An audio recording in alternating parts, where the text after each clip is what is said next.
你卧气勾结魔教，你真该死！该不该死你算老几？今日谁敢动我夫君？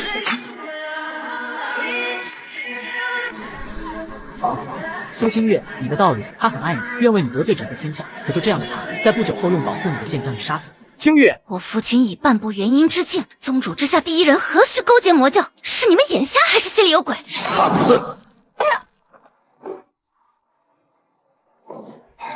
清月，你说的这些我都知道，可证据确凿，宗门有宗门的规矩，想保他性命，唯有假死一途。捏碎玉佩，以口诀引剑刺入他丹田，可造假死之局。事后我会助他改头换面，隐于世间，此乃唯一破局方法。真是期待啊，上古魔神的血脉。师兄，你怎能如此执迷不悟？那日我亲眼看到你与魔教长老密谈，难道还有假？清月师妹，你说此等魔头该不该杀？要不我替你出手？既然证据确凿，我便带宗门清理门户。虾仁瞳孔骤缩，他不敢置信地看着苏清月，那个曾与他在桃花林许下一生一世一双人的女子，此刻竟要对他拔剑。清月，你夫君很快就没事了，相信我。苏清月捏碎了手中的玉佩，不忍地闭上眼，默念口诀，剑尖对准明晨的丹田，狠狠刺了一下。就在剑刃刺入的瞬间，一股诡异的力量顺着剑身涌入虾仁体内，这不是假死之术，而是能彻底摧毁到新丹田夺取体质的血。清月，你好狠！不是这样的，夫君，我。没有别条路能走。老大，你敢骗我？灵丸不灵，魔教奸细，死不足惜。今日便将你打入魔渊，永世不得超生。夫君，来人，将苏清月打入思过崖，没我命令，任何人不得靠近。上古魔神血脉，不枉我精心谋划这么一场大戏，画神镜嘛，有点意思。你们都该死，全都该死！快看金月仙几个头发白了，全都白了。这是魔气，这是入魔了，情绪波动这么大，该不会这里面有？大胆魔教妖人，本座还在想虾仁是怎么勾搭上魔教的，一道原形毕露，如此正好，给我这。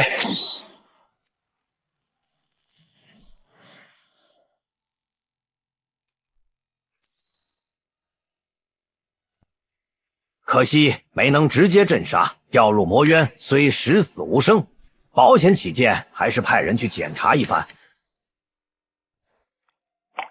夫君，我想救你的，我没想到会这样。哪怕倾尽所有，我也不会让你死。不，怎么会这样？夫君的灵魂消失了。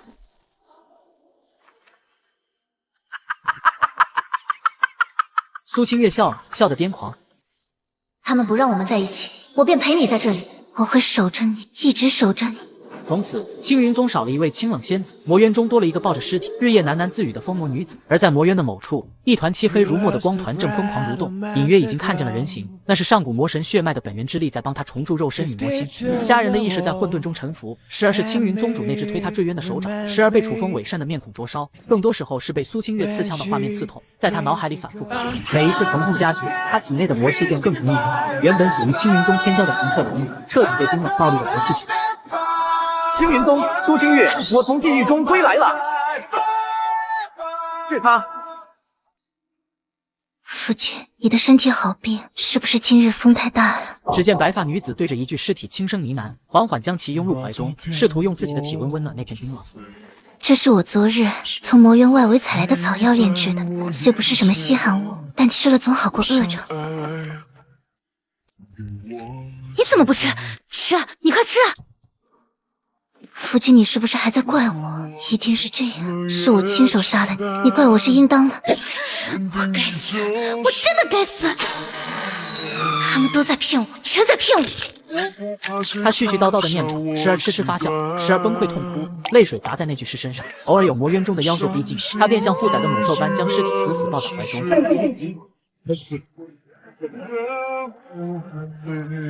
这一幕全被站在暗处的你看在眼里，你本该痛快，本该觉得这是苏清月背叛你的报应，可看着她雪白的头发、空洞的眼神，还有为了你的师生不惜拼命的模样，你心底那片被恨意填满地，竟莫名的刺痛了一下。居委，你低声嗤笑，试图用这2个字压下心底的怒，可目光却怎么也离不开那个消瘦的身影。你明明记得斩仙台上的他眼神冰冷，下手毫不犹豫，可眼前的他疯疯癫癫，却只为一个死人执着。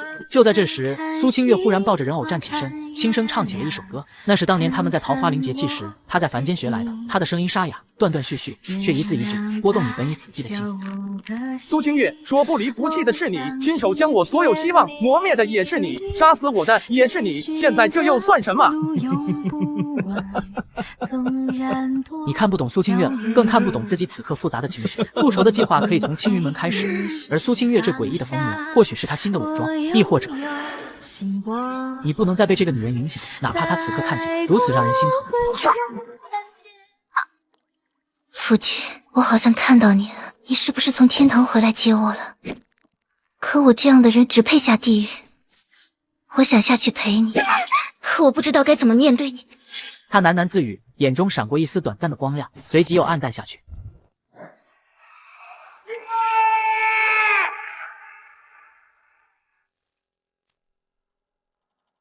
老邓可是成为化神老怪，你当你老子我刚刚吐血是觉得好玩吗？失败了。别开玩笑了，老邓。你要是怕我因为有化神老怪的老爹撑腰太飘了的话，大可放心，家父我2合一出口，谁敢不服？谁能不服？滚球！魔神血脉体质消失了，移植失败。别说化神了，想恢复到鼎盛状态，少说也要静养1年。不能啊！难道说虾仁没死？可要没死，那疯娘们整日抱着的尸体是什么？而且我用神念检测过，那确实是虾仁的尸体，不可能有假。血脉体质不可能无缘无故消失，或许是回到了虾仁体内。本想留着那女人的，可惜了，直接做掉吧。这次零距离再抽取一次血脉看看。宗主，少宗主，不好了，苏清月不见了！给我跪下，疯女人！我让你们把人带来，可没准你们把他折磨成这样。魔尊，属下在魔渊找到他时，他就已经这样了。路上打听才知道，这女人经常自残，好几次都险些没挺过去。够了，出去！苏仙子，好久不见。虾仁神情复杂的看向苏清月，往事一幕幕在心头掠过，最终却都被他那决绝的神情牢牢定格。你的眼睛好像水。苏仙子这般盯着我，莫非是觉得我像那个被你亲手杀死并推入魔渊的道侣虾仁？现在抱着一具死人装温情给谁看？我听说苏仙子当年一剑刺入那虾仁丹田时，可是毫不犹豫啊！我不是故意的，我想救他。救他，可人却被你亲手杀死，葬入了魔渊，这就是你的救法。苏仙子的好心，本座自愧不如。还是说你从一开始就嫌弃他出身普通，早就想借着斩仙台的机会和他撇清关系？不是的，我爱他，我从来没有嫌弃过他。我不知道事情会这样。你的爱就是让他死在最爱的人手上，真让本座大开眼界。看着他苍白如纸的脸，指缝间渗血的手，还有那残破不堪的身躯，虾仁终究还是狠不下心来。也罢，先去解决青云门。你手腕上的印记，糟了！你手腕的印记怎会和我夫君一模一样？位置、形状，甚至是颜色。你看错了。等等，求求你等等，我不可能看错的。你后背上是不是还有块差不多的印记？我就看一眼，就一眼。照顾好他。他到底是装的还真的？如果是真的，那斩仙台上的背叛又该如何解释？搜魂？不，这绝对不行！强行搜魂，被搜魂者轻者白痴，重则灵魂崩溃而死。魔主，苏清月不肯喝药，执意要见你一面。连月，你说他对虾仁深情是装的还是真的？装的，不太像。半年来他装给谁看？往日清冷无比的仙子，如今，自古多情空余恨，此恨绵绵无绝期。为什么不喝药？喝了药就能活下去吗？可活下去又能怎样？他也不会回来了。当年斩仙台，我不是故意的。宗主说捏碎玉佩刺丹田是假死之术，我信了他。我想救你，真的想救你。苏清月一遍遍地抚摸着尸体的脸，不知是在和尸体说话，还是对虾仁说。所有人都说我疯了，可我没疯，我只是想救你，我没想杀你。你杀了我吧，杀了我！我真不知道该怎么面对你，夫君。夫君，我真的不知道，是宗主，是王腾，他们骗我。你坐在床边，听着他断断续续的梦话，心脏像被一只无形的手紧紧攥住，疼得几乎无法呼吸。这其中定有内幕。恭迎魔尊尊驾，吾等俯首叩见，为尊上之命是从。本座只有一个要求，将当今世上所有的神医请过来医治好他。若不愿来者，不需要我教吧。我等明了，属下这就去将人请过来。连月，帮我照顾好清月，若他醒来就说。算了，你需替我安抚好他，在我回来前，绝不能再让他做傻事。自古情字最伤人了。清月的魂绝不能搜，不过想知道当年的真相，那王家父子无疑是最好的搜魂选择。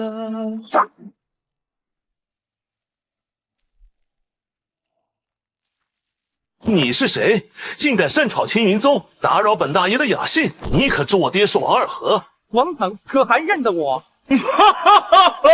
本大爷认识的人多了去了。散。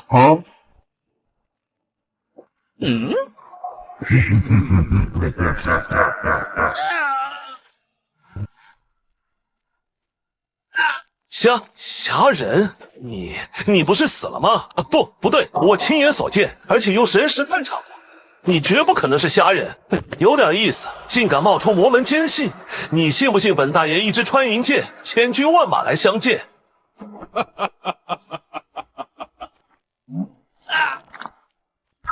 你当年斩仙台的事是谁策划的？苏清月为何要杀我？说是你自己勾结魔教，与我无关，我只是揭发了真相而已。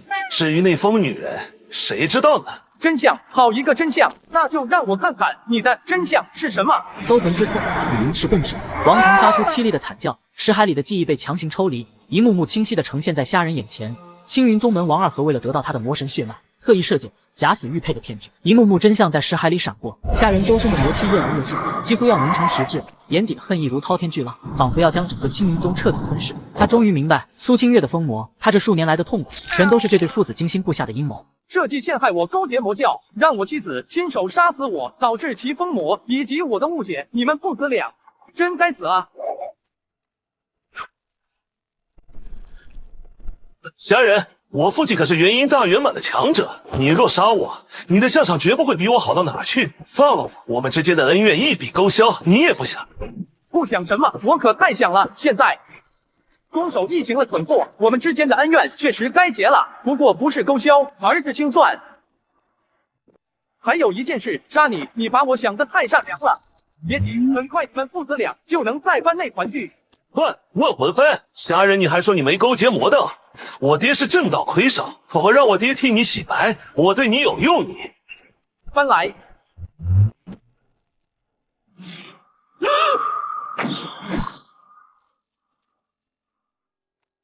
洗白，等我将你们父子俩收拾，自有长老弟子替我辩解。找到你了，王二和。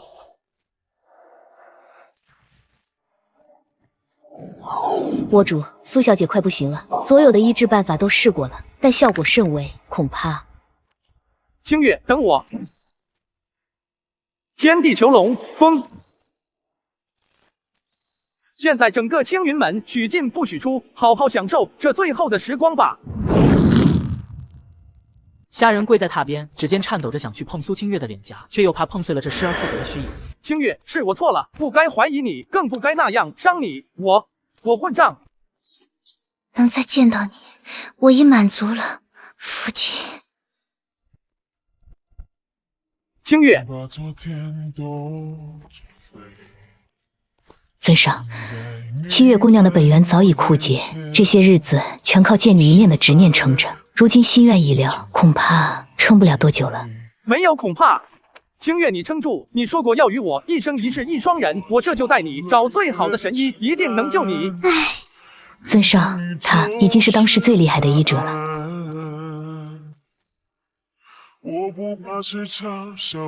他道基尽毁，心魔早已啃噬了神魂，生机更是去了10之8九，我们无能为力。无能为力。若我当初信他一分，他何至于被逼到自暴自弃？若是我没瞎了眼。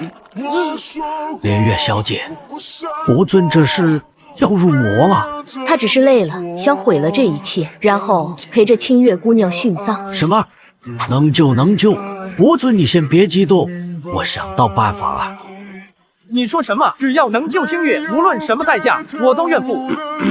此法虽可行，但需要一名化神境强者，以自身本源为引，一点点续接他的生机。可本源是修行的根本，损耗后修为倒退都是小事，稍有不慎，引源者便会性命难保。用我的本源，只要能救他修为性命，我都不在乎。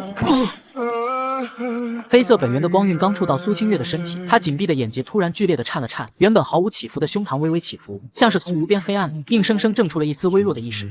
夫君，不，听话，从前都是你护着我，这次换我来守你。听话，从前都是你护着我，这次该换我守你了。小女娃，你也别再推拒，本源既已从魔尊体内取出，无用会消散于天地。小祖宗哎，你可别再应酬耍性子了。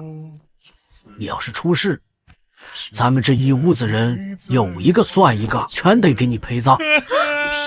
前辈不用单指本源的损耗，只要能救活他，怎样都好。不，还请前辈以我夫君的性命为先，若有任何代价，我愿一力承担。都准备好，治疗开始。魔尊，这本源之力恐怕不太够。不够，那便取，要多少我便给多少。话音未落，虾人体内的本源便如溪流般源源不断涌出，不过瞬息，他的脸色便褪去所有血色，嘴角不断渗出暗红的鲜血。可他始终没移开目光，死死盯着榻上的苏清月，直到看见他苍白的脸颊渐渐染上一丝浅淡的红晕，紧绷的肩膀才终于松了。元婴期，夫君，你的修为。修为高低不重要，只要你能好好活着，比什么都强。至于当年的大丑元婴期的修为也足够我去报了。只是清月，往后你愿意跟一个修为尽损的废物共度余生吗？苏清月的眼泪再次落下，砸在虾人的衣襟上，晕开一小片湿痕。可这泪里没有半分悲伤，满是滚烫的暖意与心疼。他伸手紧紧抱住虾人，声音带着哽咽却无比坚定：你在哪，我便在哪。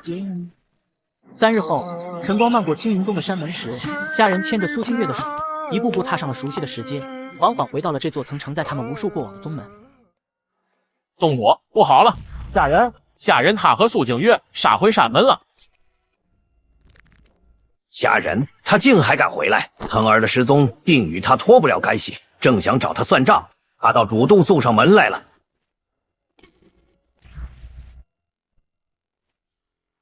区区元婴期的魔修，也敢擅闯我青云大殿！你这蛇鼠之辈，前番老夫念及旧情，饶你神魂转世，没成想你竟苟延残喘，勾结魔教，残害生灵无数。老夫当年真是心慈，造下这等罪孽，因此老夫必诛你神魂俱灭，告慰天下枉死者，赎我往昔之过。众弟子听我号令，结青云大阵，随老夫并肩作战，诛此魔头，荡平邪祟。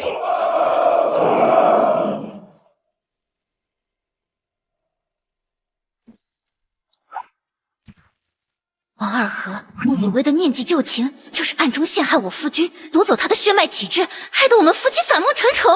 虾人和苏清月的眼神像淬了冰，死死锁定王二和，随后缓缓扫过青云门众弟子，每一道目光落下，都让弟子们心头一沉。我虾仁和清月是什么为人，你们这些年看在眼里，记在心里。今日我夫妻二人的目标只有王二和一人，不愿被他裹挟，不想助纣为虐者，现在便可跪去，我绝不阻拦。话音刚落，人群中便有一名弟子周身的法力缓缓消散，握着剑柄的手也悄悄松了几分。师弟，你干什么？莫非是怕了那魔头的威势？吾辈正道修士，岂会怕一个魔教妖人？那你为何撤去法力？师兄，你真觉得虾仁大师兄是魔教妖人吗？从前大师兄和清月师姐待我们何等和善，谁修炼遇错时，不是大师兄指点；谁下山遇险时，不是师姐出手相救。宗门里谁人没受过他们的恩惠？可虾仁勾结魔教，证据确凿，宗主也是为了守护宗门。证据确凿。勾结魔教是真是假，我不知道，但我知道，以清月师姐对大师兄的情谊，就算豁出性命，也绝不会伤害他。这里面一定有隐情。你们忘了吗？当初师姐伤害大师兄后，在大殿上指着宗主怒斥，口中反复喊着骗我，最后绝望之下入了魔，一头青丝全白。后来更是为了和大师兄永生永世在一起，直接跳下了魔渊啊！这样重情重义的人，怎么会是魔教妖人？若他们是妖人，那我们这些不分青红皂白，只凭宗主一面之词的人，又算什么？算助纣为虐的帮凶吗？这番话像一颗惊雷炸在人群中，瞬间激起千层浪。原本紧绷的弟子们纷纷动摇，一个个悄悄撤去周身的法力，再也没人将灵气注入青云大阵，大阵的光芒也随之一点点暗淡下去。此料定是魔道奸细，乱我军心，其罪当诛，正魔不两立。我青云门乃正道势力，尔等身为青云弟子，竟听信魔教妖人之言，做后退者，当魔道奸细处置。一时之间，本已发生动摇的弟子纷纷面露惊恐，左顾右看后，还是法力涌动注入至大阵之中。夫君，他们。清月不必担心，我会尽量控制范围，尽可能少波及一些弟子。只是清月经此一事后，我可能沦为凡人，你愿意陪我像凡人那样生老病死吗？在想什么呢？我在想，等这场仗打完，我们就回到初时的那片桃林生活，春天看桃花开，夏天听蝉鸣，秋天捡落叶，冬天煮热茶，那一定很幸福。九天玄刹，化为神雷，煌煌天威，以身引之。九天神雷，以身为翼，疯子都是疯子，你们不要命了？命？这不是有你的宝贝儿子王腾吗？你猛地将万魂幡扔进了劫云阵中，伴随着凄厉的惨叫，与两道雷电之力涌入你和清月体内。这是献祭自身的修为与灵根以及万魂幡来获取更为强大的自己之力。劫云开始猛烈涌动，其威力开始呈几何倍暴涨。恒儿，你找死！众弟子听令，全力运转大阵，开启阵法杀招青云诛魔阵，不留余力。杀！杀字一出口，王二和等来的不是大阵运转，反而大阵开始快速消散，无数青云弟子纷纷散去法力，青云大殿。你们魔道奸细，全是魔道奸细！九天神雷落。离开青云宗后，虾仁与苏清月没有去任何地方，而是径直回到了他们出狱的桃花林。此时正值春季，漫山遍野的桃花盛开，粉白色的花瓣随风飘落，与记忆中初见时的模样一模一样。夫君，我们再也回不去了。那些被背叛的痛苦，被误解的委屈，失去的道基与时光，都像一道无法愈合的伤疤，刻在两人的心中。我们不回去，我们去未来。阳光透过桃花的缝隙洒下来，落在两人身上，将他们的影子拉得很长很长。他们并肩站在桃花林中，没有再提过去的恩怨，也没有刻意规划未来的道路，只是静静地看着彼此，眼神里满是相守的安心。片刻后，苏清月轻轻开口，哼唱起了一首熟悉的歌谣，那是多年前他们在这片桃林里私定终身时，他唱给虾仁听的歌。轻柔的歌声伴随着风声，在桃花林中缓缓流淌，驱散了所有的阴霾。